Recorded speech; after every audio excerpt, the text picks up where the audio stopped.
Guilty. A man pleads guilty to child pornography charges. Suspicious death. Police are now asking for information in the death of Aaron Linklater. And water update. Dawson Creek preparing for the worst case scenario.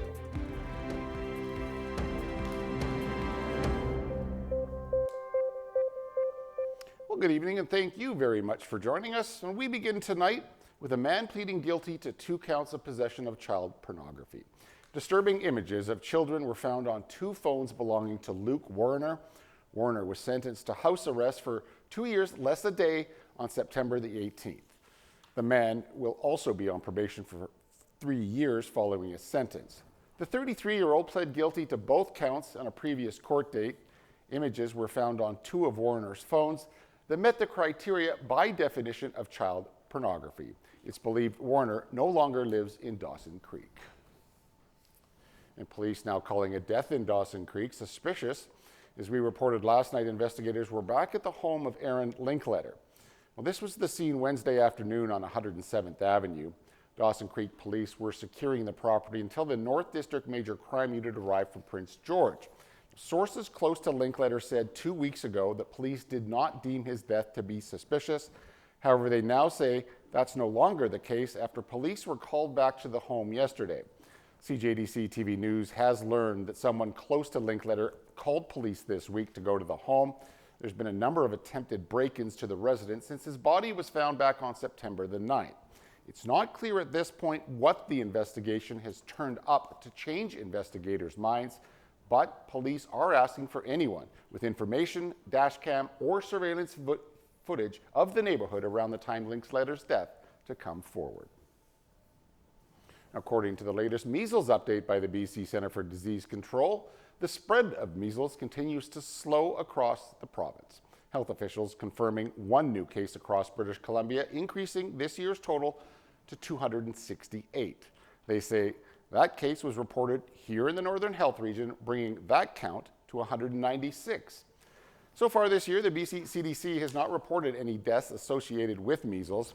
The update shows that 88% of all cases across the province come from people who have not been vaccinated against the virus. Well, Mayor Darcy Dober and 5 city councillors are down in Victoria this week for the UBCM convention. And while in the provincial capital, they're meeting with 3 ministers to discuss a plan of action and potential funding as the city looks for a new water source. City teams have done a lot to really to get the most out of the Kiskatna, but we're now back to square one where the Kiskatna is dried right up. Now, Dober says they now realize there's no other option but to find a new source of water. The city's current project entered the early engagement phase earlier this month. It would draw water from the Peace River instead of the Kiskatna and be transported 52 kilometers to the city in a new pipeline. Dober says a pipeline is expected to cost over $100 million and construction would not begin until 2027. So until then, the mayor wants to prepare for the worst case scenario. Unless we have a lot of moisture come before it freezes, we'll be in need of help from the province. We have about 150 days of water in our reservoirs. Now, Dober says the short-term plan is to pump water overland from the Peace River into the city's current reservoirs. The solution would cost up to $8 million over a 5-month period. Dober adds they asked the province for emergency help to get this done, and he says residents should not be concerned as the province seems open to helping. And day 4 of the Union of BC Municipalities Convention featuring some prominent speeches from a pair of BC party leaders. Conservative leader John Rustad took his spot on center stage today to lay out his party's commitment to local governments. It includes the restoring of property rights and predictability. And in addition, the BC Conservatives are promising the establishment of a $1 billion infrastructure fund. Premier David Eby is slated to address the Union tomorrow as the 4-day convention draws to a close. If you're planning a liquor store run this weekend, you may be on stricter limits about what you can buy. That's because the BC General Employees Union has expanded its strike to dozens more government-run outlets, leaving shoppers and restaurants bracing for shortages. The union says 35 additional stores have joined the picket lines today and that brings the total number of closed liquor stores across BC to 65.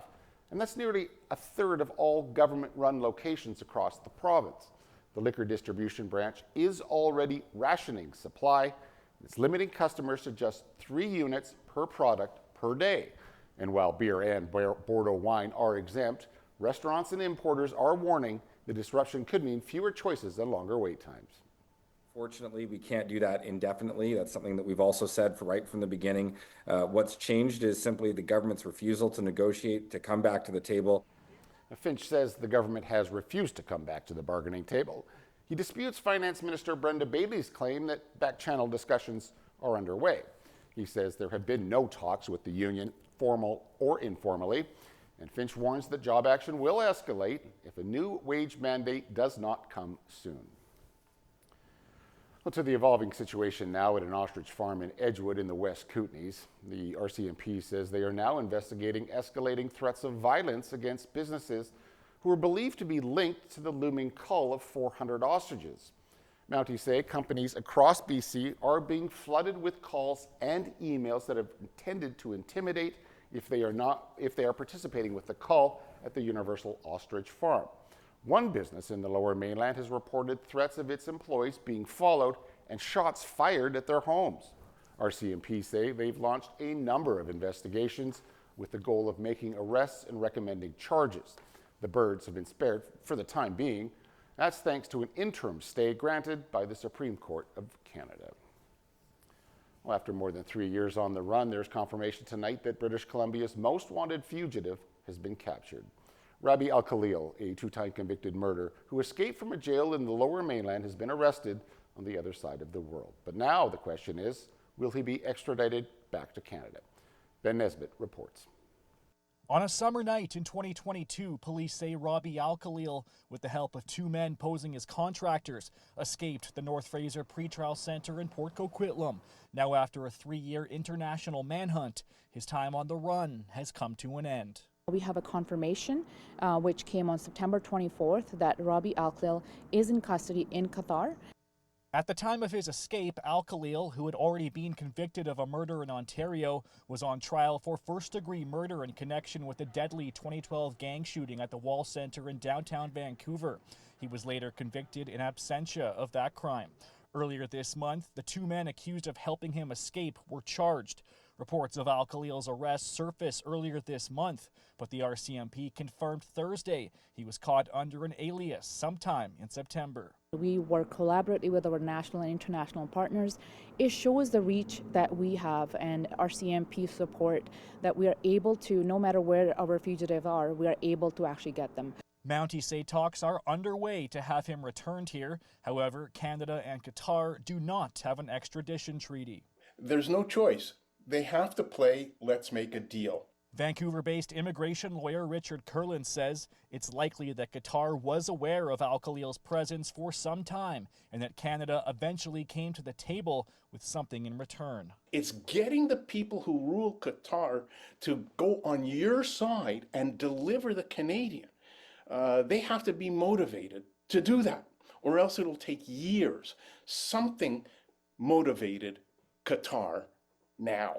The RCMP says it will work with Crown in possibly having more charges laid against Al-Khalil in relation to the escape. If and when he is returned home, it will be the responsibility of Correctional Services Canada to execute that mission. Ben Nesbitt, CTV News, Surrey.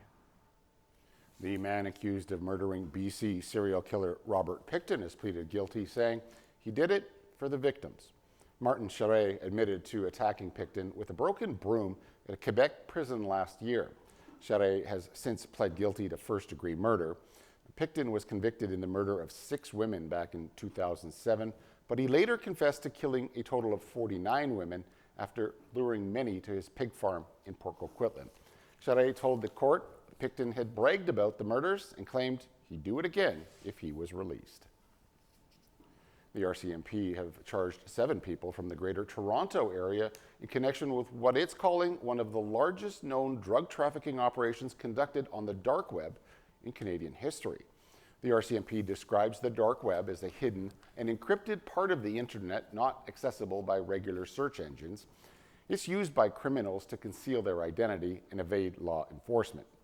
The criminal enterprise was allegedly responsible for shipping 400 packages of drugs a week across the country. Police seized various narcotics, including cocaine, methamphetamine, heroin, and ketamine.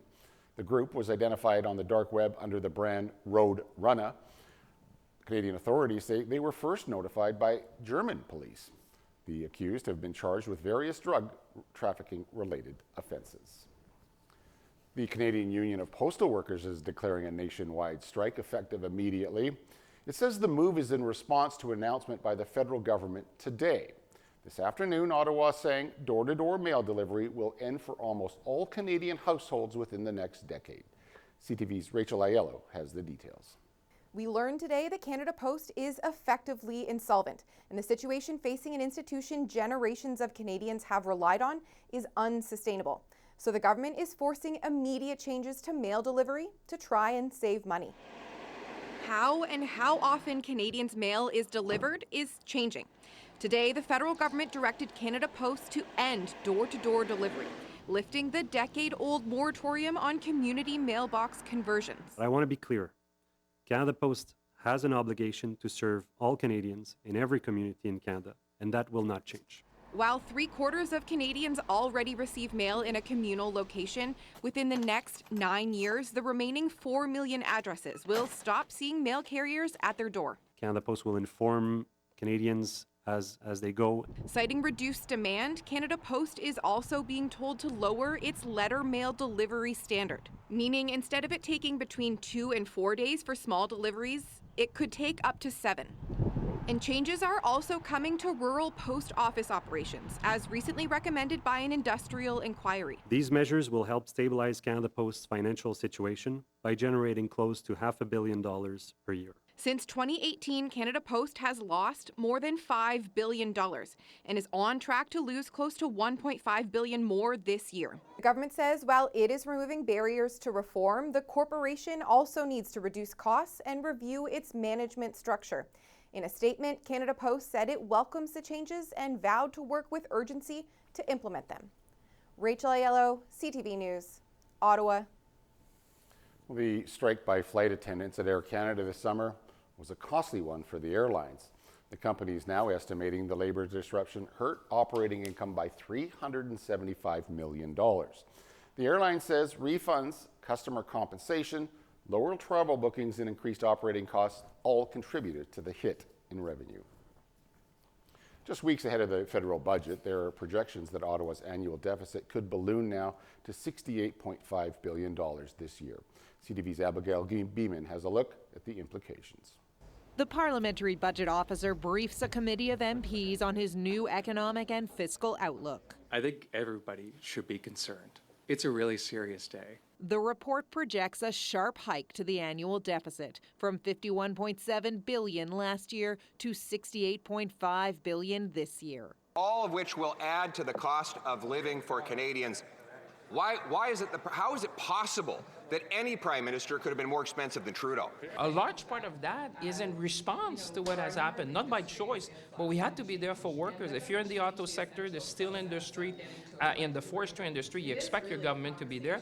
The report includes $115 billion in announced new spending, but notably does not include the Prime Minister's commitment to hit the NATO target of 5% of defense spending by 2035, or any of the government's spending review that's expected to hit 15% in cuts by 2029. I think the government is in a bind right now trying to deal with this trade war and the effects on the economy. Still so many question marks around both spending and cuts unaccounted for in this update, with the budget and potential answers still 6 weeks away.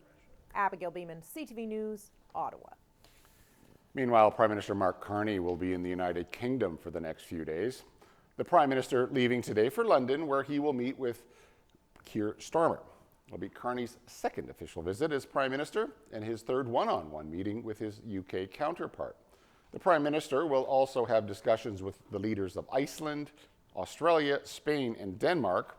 And Carney's been stressing the need to build stronger international relations amid an effort to reduce Canada's reliance on the United States for trade. Well, back here at home, the group 100 Women Who Care in Fort St. John raised over $10,000 at their latest event. The women came together Tuesday at the Lido Theatre, collectively donated over $10,000 to the Fort St. John Canadian Legion Branch 102. And with this contribution, the collective has now raised more than $188,000 since its inauguration. The event also served as a platform for different groups to highlight their programs and services they provide to the community. The next event will take place on March the 10th, and nominations are open for local organizations who are wanting to receive funding. All right, please do stay tuned. Noah will be right back with weather after the break.